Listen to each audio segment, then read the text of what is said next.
Hello అండి. Welcome back to Venus kitchen. పండగ స్పెషల్స్‌లో భాగంగా ఈరోజు వీడియోలో పాకం లేకుండా తీపి గవ్వలను ఎలా ప్రిపేర్ చేసుకోవాలో చూద్దామండి. కొత్తగా వంట నేర్చుకునేవారు, వంట తెలిసిన వారు కూడా పాకంతో చేసిన రెసిపీస్‌ని సరిగ్గా కుదరవేమోనని ట్రై చేయడానికే ఆలోచిస్తూ ఉంటారు. అసలు పాకం పట్టే పనే లేకుండా చాలా సింపుల్‌గా ఈ తీపి గవ్వలను ప్రిపేర్ చేసుకోవచ్చు. ఎలా ప్రిపేర్ చేసుకోవచ్చో చాలా క్లియర్‌గా చూపించానండి. వీడియోని చివరి వరకు చూసి ఈ పద్ధతిలో మీరు కూడా తప్పకుండా ట్రై చేయండి.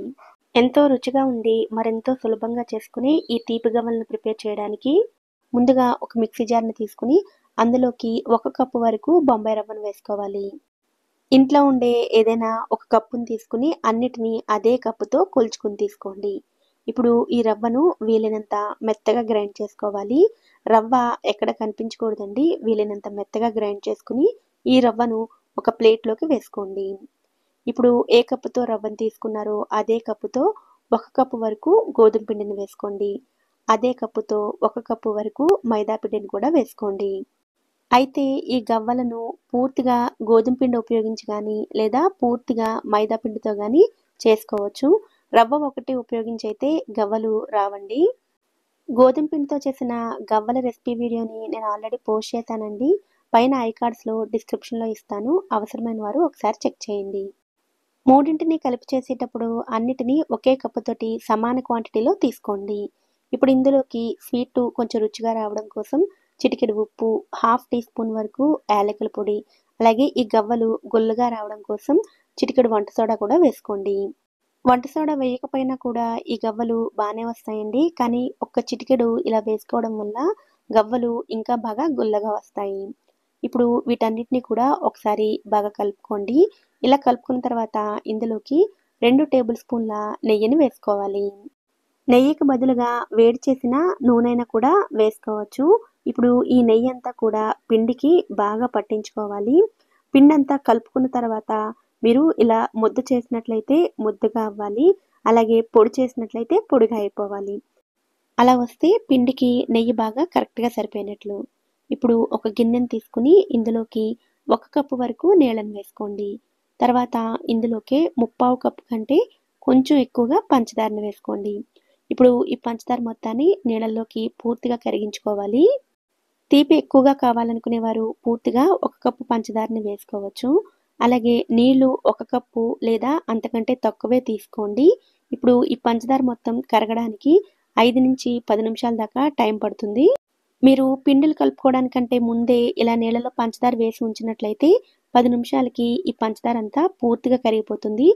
నేను పిండిలు కలుపుకోవడానికంటే ముందే పంచదారను ఇలా ఒకసారి కలిపి ఉంచానండి. పిండిలు కలుపుకునేసరికి పంచదార చూడండి పూర్తిగా కరిగిపోయింది. పంచదారలో నలకల్లాంటివి ఏమైనా ఉంటే వాటర్‌ని ఒకసారి ఫిల్టర్ చేసి తీసుకోండి. ఇప్పుడు ఈ పంచదార నీళ్ళతోని పిండిని కలుపుకోవాలి. ఈ పిండికి నీళ్లు ఎక్కువ పట్టవండి. కొద్ది కొద్దిగా వేసుకుంటూ పిండిని కలుపుకోండి. పంచదార నీళ్ళకు బదులుగా పంచదార పొడి వేసుకొని చేసుకోవచ్చు కదా అని మీకు డౌట్ రావచ్చు. పంచదార మనం ఆల్రెడీ నీళ్ళలో కరిగించేసాం కాబట్టి ఇప్పుడు పిండిని సాఫ్ట్‌గా కలుపుకున్నా ఏమి కాదండి. అదే పంచదార పొడి వేసిన తర్వాత మీరు పిండిని కొంచెం సాఫ్ట్‌గా కలిపినా నానేటప్పటికి పంచదార కరిగి పిండి ఇంకా సాఫ్ట్‌గా అయిపోతుంది. అప్పుడు గవ్వలు చేయడం కష్టమవుతుంది. ఇప్పుడు పిండిని కొంచెం సాఫ్ట్‌గా కలుపుకొని ఒక 10 నిమిషాల పాటు పక్కన పెట్టుకోండి. ఇప్పుడు గవ్వల పీటని తీసుకోండి. దీన్నే గవ్వల బల్ల అని కూడా అంటారు. ఇది ఇప్పుడు అన్ని సూపర్ మార్కెట్స్‌లో చాలా ఈజీగా దొరుకుతోందండి.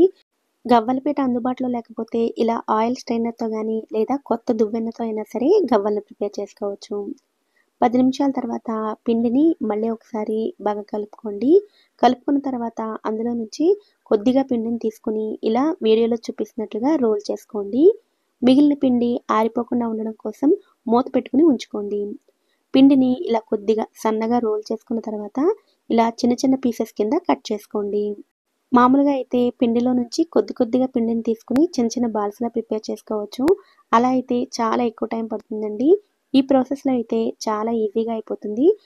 అయితే మధ్య మధ్యలో చేతులకిలా కొద్దిగా ఆయిల్ రాసుకున్నట్లయితే ఉండలు చేయడం ఇంకా ఈజీ అవుతుంది. అలాగే మీరు చేయగలిగితే ఒకేసారి ఇలా 2 ఉండలు చొప్పున చేసుకోండి. చాలా త్వరగా అయిపోతుంది.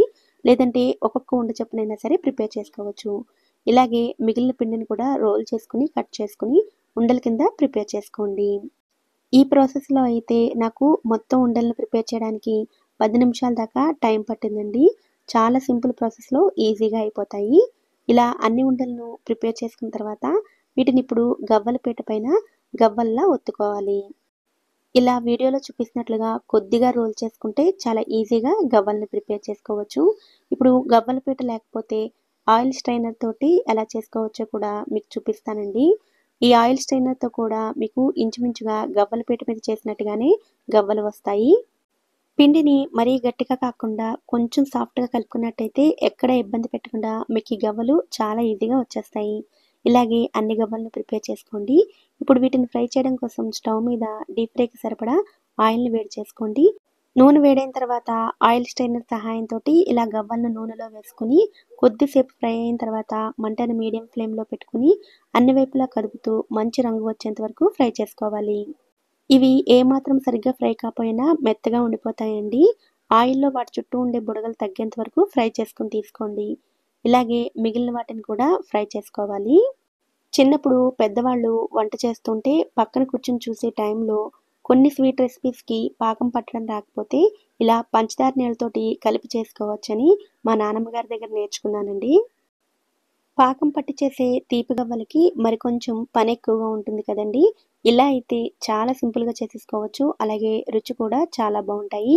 ఈ గవ్వలు కూడా 15-20 రోజుల వరకు కూడా ఫ్రెష్‌గా ఉంటాయి. మరి ఎంతో సింపుల్‌గా అయిపోయే ఈ గవ్వలను మీరు కూడా తప్పకుండా ట్రై చేయండి. ఈ వీడియో కనుక మీకు నచ్చినట్లయితే వీడియోని తప్పకుండా లైక్ చేసి ఛానెల్‌ని కూడా సబ్స్క్రైబ్ చేసుకోండి. నోటిఫికేషన్స్ మిస్ అవ్వకుండా ఉండడం కోసం పక్కనే ఉండే బెల్ ఐకాన్‌ని కూడా యాక్టివేట్ చేసుకోండి. Thank you so much for watching.